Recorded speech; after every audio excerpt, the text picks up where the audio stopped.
হ্যাঁ, দেখো তাহলে এই ইন্ডিসিয়াল প্রবলেমটা দেখো, তাহলে আমাদের এখানে কি করতে হবে এটাকে, এখানেও ইন্ডিসিয়াল হচ্ছে 2 তাই না? হুম এখানে ইন্ডিসিয়াল 2 আছে, এখানে আবার ইন্ডিসিয়াল এ আছে, আবার এখানে এ আছে। দেখো একটা কাজ করো যে 2 মানে ইন্ডিসিয়াল গুলো সিমিলার বানাও, এক কথা ইন্ডিসিয়াল গুলো সিমিলার বানাও, তাহলে এখানে আছে হচ্ছে এ, আর এই এটাকে এই পাশে নিয়ে আসো, তাহলে এখানে সবগুলো তো মাল্টিপ্লিকেশন আছে আকারে আছে, এই পাশে আসলে ভাগ হয়ে যাবে, মানে ডিভিশন হুম হয়ে যাবে। তার মানে এখানে হবে হচ্ছে a to the power x minus 2 divided by a to the power 1 minus x, ঠিক আছে? ঠিক আছে।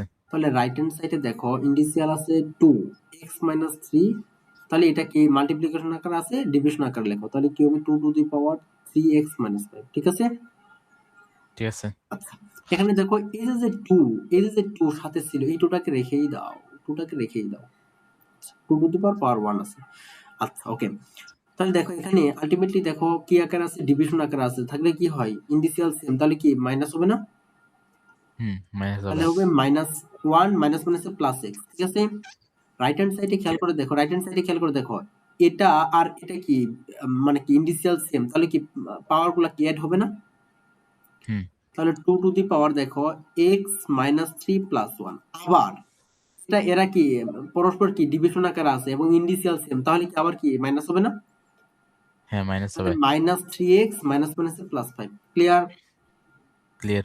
এখন দেখো তাহলে e টু দি পাওয়ার এখানে হলো x আর x দুইটা 2x, আর এখানে আছে minus 1 minus 2 ultimately minus 3 is equal to, এখানে দেখো ইন্ডিসিয়াল 2, আর দেখো তাহলে কি এটা কি মাইনাস, দেখো এখানে আছে হচ্ছে x, এখানে আছে মাইনাস 3x, তার মানে কি মাইনাস 2x হবে না? হুম আচ্ছা মাইনাস 2x, তারপরে দেখো এখানে আছে হচ্ছে 5 প্লাস 1 আলটিমেটলি 6, 6 থেকে মাইনাস 3 গেলে তাহলে থাকবে হচ্ছে প্লাস 3, ঠিক আছে? ঠিক আছে। আচ্ছা, এবার দেখো তো আমরা এটাকে লিখতে পারি a to the power 2x minus 3 is equal to, এখানে দেখো তো আমার উদ্দেশ্য হচ্ছে এই পাওয়ারটা না সিমিলার বানাবো, যেহেতু ইনিশিয়াল সিমিলার না, ইনিশিয়াল সিমিলার এখানে, না। তাহলে কি আমাদের উদ্দেশ্য এখন পাওয়ারটাকে সিমিলার বানানো। দেখো এখান থেকে তুমি যদি মাইনাসটাকে জাস্ট কমন নিতে পারো তাহলে পাওয়ারটা সিমিলার হচ্ছে, এইদিকে একটু নজর দাও।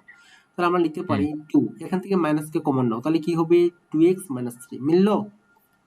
ইয়েস। এখন দেখো তাহলে আমরা আলটিমেটলি কি করতে পারি দেখো, তাহলে আলটিমেটলি আমি এটাকে লিখতে পারি যে 2x মাইনাস 3 যা আছে তাই থাকবে, এটাকে আমি এভাবে লিখতে পারি না যে 1 divided by 2 to the power 2x minus 3 লিখতে পারি না? ইয়েস। পারি? হ্যাঁ, পারি। আচ্ছা, যদি পারি তাহলে এখন দেখো এটাকে ইয়ে করে দাও, মানে মাল্টিপ্লিকেশন করে দাও, তাহলে এখান থেকে কি হবে a 2x minus 3 into 2 to the power 2x minus 3 is equal to 1, তাই কি না? তাই। আচ্ছা, এখন দেখো তাহলে কি এদের কি পাওয়ার সেম, তাহলে কি ভিতরটা আমি এভাবে লিখতে পারি না যে a ইন্টু 2 বা 2a two the power 2x minus 3 লিখতে পারি না, ইজ ইকুয়াল টু 1, ইয়েস। লেখা যায়? হ্যাঁ। আচ্ছা, এখন দেখো কথা হচ্ছে আমরা যদি ইন্ডিসিয়ালটা সিমিলার বানাইতে পারতাম তাহলে কিন্তু ক্যান্সেল করে দিতাম পারতাম, তাই না? হ্যাঁ, পারতাম। এজন্যই এই 1 কে আমি লিখতে পারি কিনা যে 2a টু দি পাওয়ার 0 লিখতে পারি, যেকোনো কিছু পাওয়ার 0 থাকলে তো 1 হয়, তাই না? হুম আমি তাহলে লিখতে পারি না?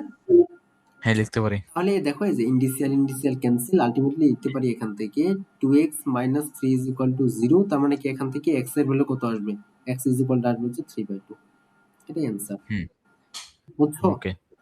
So yes. এখান থেকে দেখো ম্যাথের মূল পারপাসটা হচ্ছে, এখানে সবচেয়ে গুরুত্বপূর্ণ লাইন হচ্ছে এটা, যে এখানে ইন্ডিসিয়াল সেম আছে 1 এ পড়বে, তো ইন্ডিসিয়ালটাকে আনার চেষ্টা করছি, সেকেন্ড পার্ট। তাহলে দেখো এখানে তারপর হচ্ছে যে আমরা কি করলাম, এই যে ইন্ডিসিয়াল গুলো সিমিলার আছে সো আমরা একত্র করে নিলাম, ঠিক আছে? হুম ঠিক আছে। বুঝতে পারছো? হুম ওকে, থ্যাংক ইউ।